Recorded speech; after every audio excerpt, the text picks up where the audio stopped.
নমস্কার বন্ধুরা, আজকে আবারও চলে এসেছি মাছের রেসিপি নিয়ে। তো আয়ের মাছগুলোকে ভালো করে ধুয়ে হলুদ লবণ মাখিয়ে নিয়ে নিচ্ছি। এরপর কড়াই বসিয়ে দিলাম, কড়াইতে তেল গরম হয়েই গেছে। এখন এক এক করে মাছগুলো দিয়ে ভেজে নেব।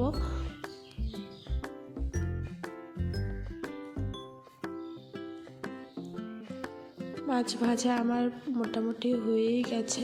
এরপর পাশে আরেকটা কড়াই বসিয়ে দিলাম, কড়াইতে তেল দিয়ে দিলাম, ফোড়নে সাদা জিরে দিয়ে দিলাম।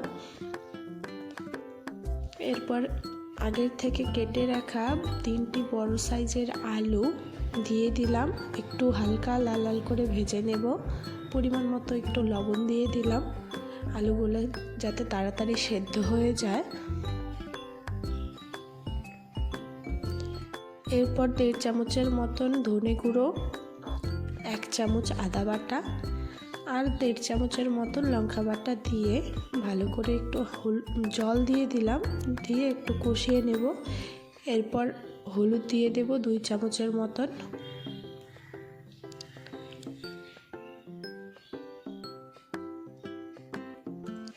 এবার কষিয়ে নেব ভালো করে।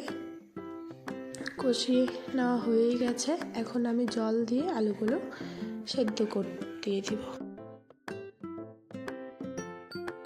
জল ফুটে গেছে। এখন আগে থেকে ভেজে রাখা মাছগুলো এক এক করে আমি দিয়ে দেব ঝোলে। দিয়ে কিছুক্ষণ ফুটিয়ে নিয়ে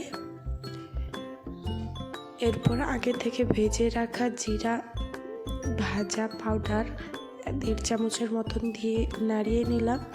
আর আগে থেকে কেটে রাখা ধনিয়া পাতা কুচি করে রাখা, এগুলিও দিয়ে তৈরি আমার মাছের ঝোল।